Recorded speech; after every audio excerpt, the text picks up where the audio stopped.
So today we're going to be having a look at the trade aspect of Osmosis.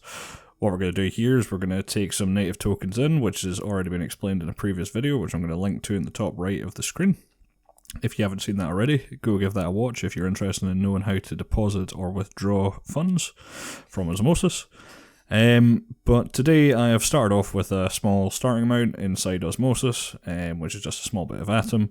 And I'm going to show you generally how the DEX works in terms of swapping between Atom and any IBC token listed within the DEX. So, without further ado, I'm going to send you just into the financial disclaimer. And after that, we will pick up and continue with this tutorial. First of all, it needs to be stated that anything discussed on Let's Talk Cosmos should not be construed as financial advice. All information should be treated as educational and entertainment purposes only.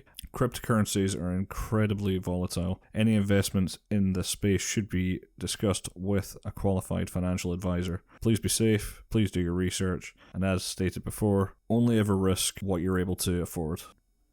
So now that the disclaimer's out of the way, let's get started. So, as always, head over to osmosis.zone and enter the lab. So, previously we were showing you how to deposit, and as you can see here, I have 0.13 Atom inside Osmosis. And just to get this started, I'm going to perform a trade between Atom and Osmo. As I'm assuming a lot of people, specifically in their first trade, will more than likely be bringing Atom in to either stake Osmo or potentially provide Osmo.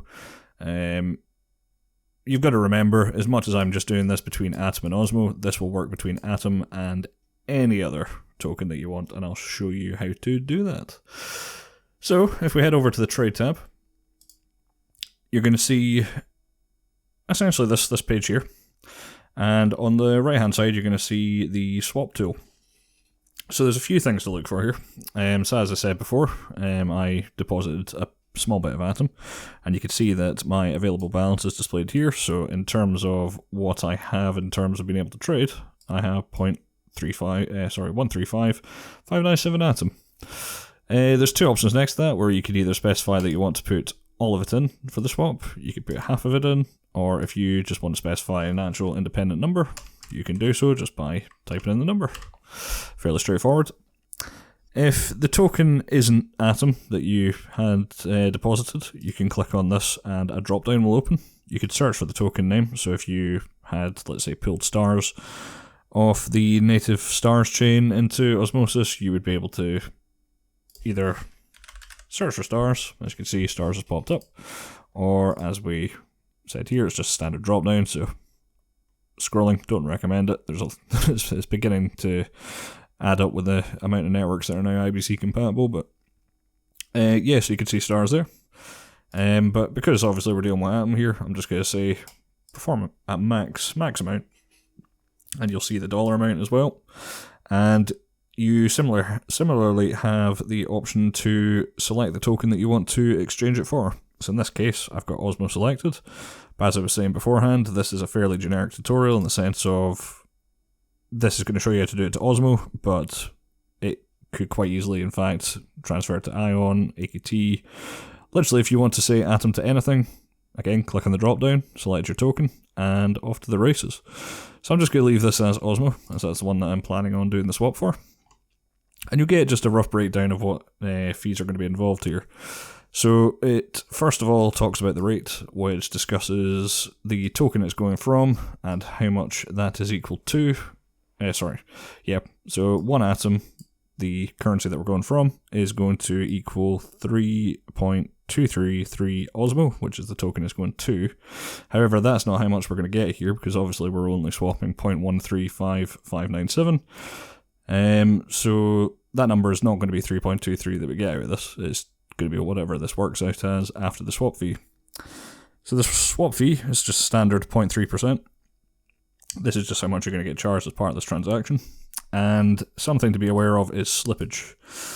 This gets a bit complicated to explain because it's heavily based on the pools aspect of this DEX. However, long story short is what's happening here when we're performing a swap is I'm giving a pool giving the atom Osmo pool this amount of atom, and in return that pool is giving me this much Osmo back. So when it comes to liquidity on these exchanges, the more you're trying to request based on the total percentage of the pool dictates how much slippage you're going to experience. I really hope that's correct, but that was sort of my understanding, is based on how freely available this is how much of a slippage percentage there could be trying to, action this trade. The slippage is set to a standard of maximum of 1% tolerance by default. If you are willing to go higher than that, you can specify that you're willing to take a 3% slippage, which basically means you could experience up to 3% less or 3% more, and again, same with the 5%, where you can experience 5% less or 5% more, and it's just a plus or minus on whatever the DEX is currently telling you you're likely going to get based on the current trading conditions. But anyway, as I say, it doesn't typically ever become a problem when you're dealing with the larger pairs, but as an example of what I mean by this, if I just go to something that I know has low liquidity at the moment, you can see this number's already started to pick up a bit. Not much, but as I say, if I was to specify 25, let's just say 25 atom, you'll see that the total amount of liquidity clearly isn't high, because we're going to potentially experience a 5.365% slippage on trying to swap 25 atom for 30,000 dark. But yeah, as I say, with the standard large pools, because there's so much liquidity, specifically in the atom Osmo pairing, I think that's one of the largest on this platform, there's virtually no slippage ever. But yeah, something to be wary of. As I say, it can affect how much you end up getting back once the trades are actioned. But anyway, so we're just going to swap this back to the maximum I can trade. And if I click on the swap button, you're going to see the standard Kepler interface, and we're just going to hit approve.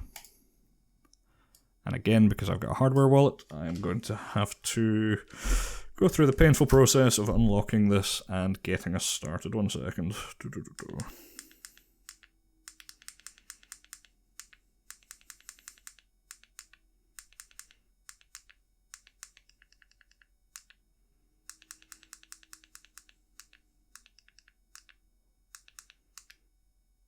I did say Ledger was painful.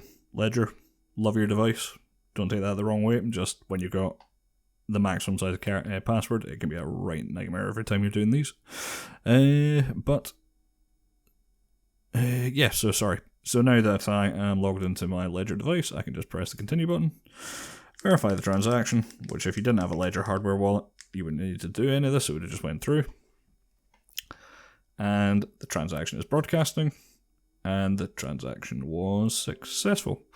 So you can see down here that the Osmo balance has went up, and if we jump over to the assets page, you're going to see that instead of owning Atom now, we now own 43705 Osmo. Yeah, so if you'd followed along and done this as part, you will now have some Osmo, and you have successfully done your first IBC transfer.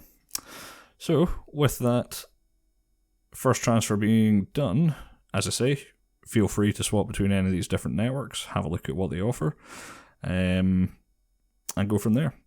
So in the next video, we're going to be talking about, instead of swapping, we're going to be providing liquidity to a liquidity pool. So on that note, as I said, this is a video series, so it would be very beneficial for the channel if you'd like to press the subscribe button and also maybe hit the bell. Until next time, thanks for listening.